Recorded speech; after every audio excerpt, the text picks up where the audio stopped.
En todos nuestros programas siempre hemos tratado el tema del transporte público y también del privado, pero siempre con nuestro único objetivo de darle el mejor servicio al usuario, porque realmente para eso está el transporte público, para brindar un buen servicio al usuario. Todos los días podemos apreciar desde el servicio de mototaxi, el taxi colectivo también, que es parte de este sistema de transporte informal, pero también está ocupando una posición muy importante. Y viene el bus y el corredor y el tren eléctrico y las diferentes modalidades de transporte. El principal objetivo es brindar un servicio al usuario. Y estoy convencido, y si tuviéramos un teléfono acá, nos llamarían miles de usuarios quejándose del mal servicio que reciben. Hemos invitado al doctor Carlos Caballero Velázquez, un amigo del programa, para que nos explique qué podemos hacer, ¿no?, para mejorar el servicio del transporte público y de los demás servicios que las personas hoy en día buscan. Y no se olviden que un buen servicio es lograr un buen cliente, y ese cliente te va a recomendar en cualquiera de los servicios o los bienes que te puedas facilitar. Así que bienvenido, Carlos Caballero, esta noche aquí a Fierros y Cueros, y el tema de fondo: calidad de servicio.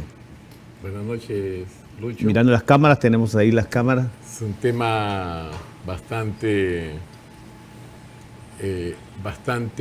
descuidado, diría yo, en los últimos años. Como dices tú correctamente, se ha tratado el tema de buses, se ha tratado el tema regulatorio, se ha tratado el tema de los corredores, el tema de metropolitano, pero el usuario final como que está fuera de la ecuación. Del servicio que paga realmente, ¿no? Porque yo pago por un servicio, y si ese servicio que yo pago no tiene al menos el nivel mínimo de calidad, ¿qué estoy pagando, no? A ver, empecemos por el comienzo en función de lo que tú dices. Según una encuesta, esta es la primera vez una computadora porque hay información de datos muy interesante. Según la encuesta de Lima Cómo Vamos, que es una organización que realiza un trabajo anualmente sobre el seguimiento de los sistemas de transporte y de seguridad ciudadana, etcétera, los usuarios, tanto de Lima y Callao, consideran los tres principales problemas en el año 2018. Largamente el tema de la inseguridad ciudadana. Eso es largamente el primer problema. Con el 82%, tanto en Lima como en el Callao. Imagínate, 8 de cada 10 personas que viven en Callao y Lima consideran que estas ciudades son inseguras. Pero en un honorable segundo lugar se encuentra el transporte público. En el caso de Lima, casi el 50%. Es decir, 1 de cada 2 personas considera que el transporte público es el segundo problema más importante de la ciudad, a diferencia del Callao, que está bordeando el 39%. O sea, hay mayor satisfacción, diríamos. En el Callao, lógicamente, hay mayor satisfacción, porque tú sales del Callao y llegas a todos los lugares que es posible llegar en Lima, ¿no? Entonces, eso nos lleva a pensar algo muy importante. ¿Cuál es la expectativa de la calidad de los servicios que esperan los usuarios? Correcto. Para esto yo creo que que los usuarios deberían de conocer o tener una fotografía muy clara de lo que existe actualmente en la ciudad. En el caso particular de Lima y Callao, fíjate, si tomamos como referencia el año 1970, en casi 40 años hemos pasado de 4.100.000 viajes diarios, hemos pasado a casi 20 millones de viajes diarios. ¿En 40 años? En 40 años. O sea, tenemos una curva bastante pronunciada. Y aquí, ¿a qué se debe ese crecimiento abismal de 4.100.000 a 20 millones en 40 años? La migración. Lima y Callao han crecido de manera espectacular, por un lado. Por otro lado, tenemos el crecimiento desordenado de la ciudad. Claro. Lima viene creciendo hasta ahora, a pesar de los esfuerzos bastante tímidos, dicho sea de paso, de los administradores de la ciudad, sigue creciendo de manera horizontal. Por lo tanto, dar servicios a ciudades cada vez más alejadas generan unos mayores esfuerzos. Y en tercer lugar, creo yo, por el crecimiento acelerado de del parque automotor. Nuevamente, en este momento tenemos de todo el parque automotor, 3.700.000 vehículos son vehículos particulares y 16 millones son vehículos de transporte público, en todas las modalidades. 3 millones de vehículos particulares y 16 millones de transportes públicos. ¿Eso es a nivel nacional? En Lima y Callao. Lima y Callao. Sí. Qué bestia. Te refieres a los viajes, ¿no? A los viajes atendidos, okay. sí. O sea, los 16 viajes millones de atendidos. viajes, entonces sí, ahí eso sí. Y estos 16 millones de viajes, fíjate, uno dirá, pues bueno, existe el metro para lleno, el metropolitano para absolutamente lleno. El usuario tiene que conocer algunas cifras que me parecen nuevamente importantes. Por ejemplo, la línea 1 del metro te transporta solamente 370.000 viajes al día. Es decir, solamente el 2.31% de los viajes diarios. Correcto. El metropolitano, 720.000 viajes diarios. El a doble. pesar de estar lleno, solamente el 4.5% de los viajes. Los corredores complementarios, al año 2018, 550.000 viajes diarios. Es decir, el 3.2%. Menos que el metropolitano, y tiene mucho más flota que el metropolitano.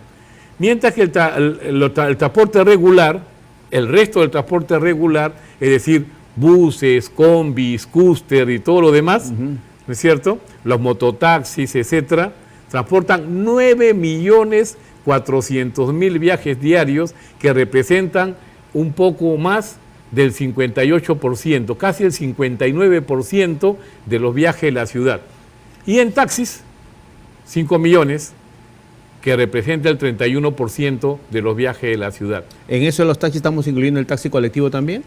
Estamos considerando dos, el taxi formal y el taxi informal. Que tendría que el ser taxi informal y el taxi colectivo informal.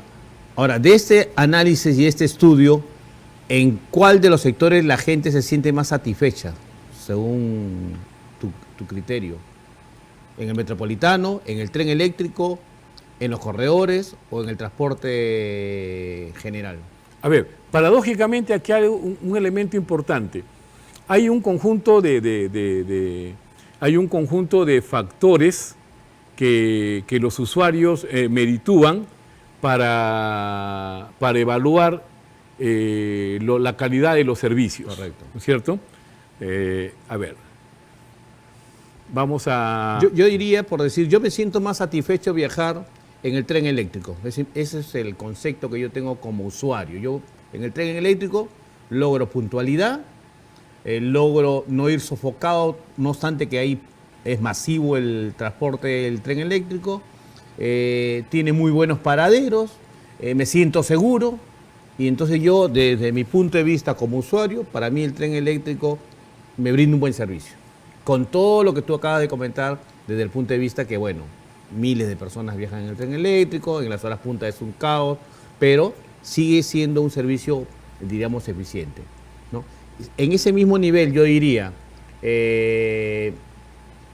los corredores, para mí sería pues la segunda alternativa, porque yo subo un paradero, pago mi pasaje, puedo lograr o no lograr estar sentado, no sube la cantidad de ambulantes, no sube gente de mal vivir a los buses a amenazarte de que si no le compras un caramelo, pues bueno, va a regresar a la cárcel. Acabo de salir de la cárcel. O acabo de salir de la cárcel, etcétera, ¿no? Entonces, para mí sería el segundo, ¿no?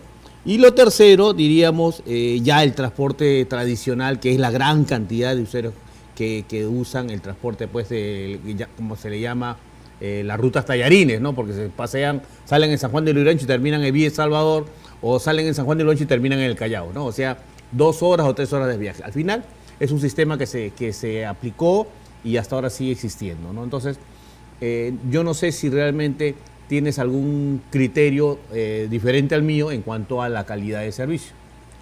A ver,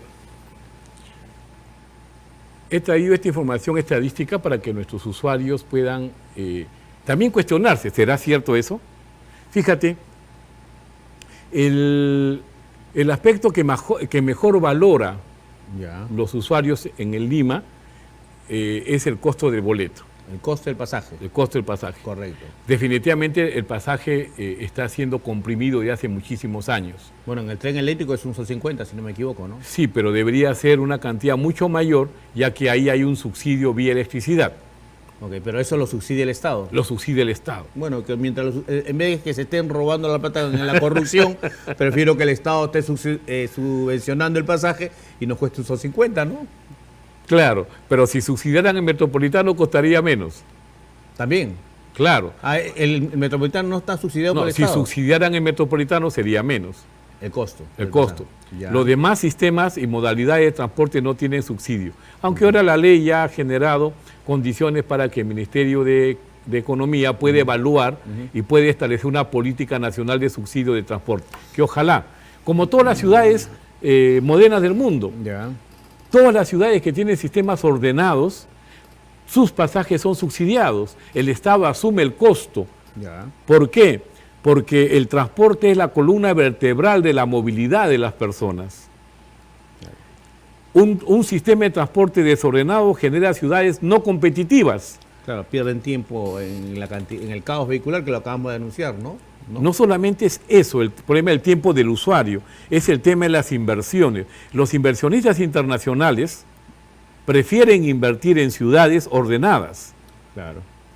Y esas inversiones generan fuentes de trabajo, generan competitividad, generan mayores servicios, generan mayores productos y mejores productos, es decir, generan condiciones de producciones apropiadas, respetando el medio ambiente, etcétera, etcétera, etcétera. Es decir, Lima tendría que convertirse, y el Callao, en ciudades que atraigan la inversión. Claro. Con un sistema de transporte como tal y con esos precios que tenemos ahora no lo hace. Considerando el cuidado del medio ambiente, ¿no? Y la calidad de vida que deben tener todos los usuarios, ¿no? Que es también muy importante, que no se dice mucho, pero creo que sería muy importante. Que es parte de lo que creo que podríamos conversar un poquito más adelante. A ver, lo que tú decías... Antes que continuemos con el tema, nos vamos a ir a la pausa y vamos a regresar con esta importante entrevista sobre la calidad de servicio, ¿no? Que deberían recibir todos los usuarios del transporte público y que realmente, como le decía, si pongo un teléfono acá, reventaría las llamadas quejándose del mal servicio que están recibiendo en muchos de los servicios de transporte público. Nos vamos a la pausa y retornamos con el doctor Carlos Caballero y vamos a tocar en el segundo bloque con él el tema de calidad de servicio.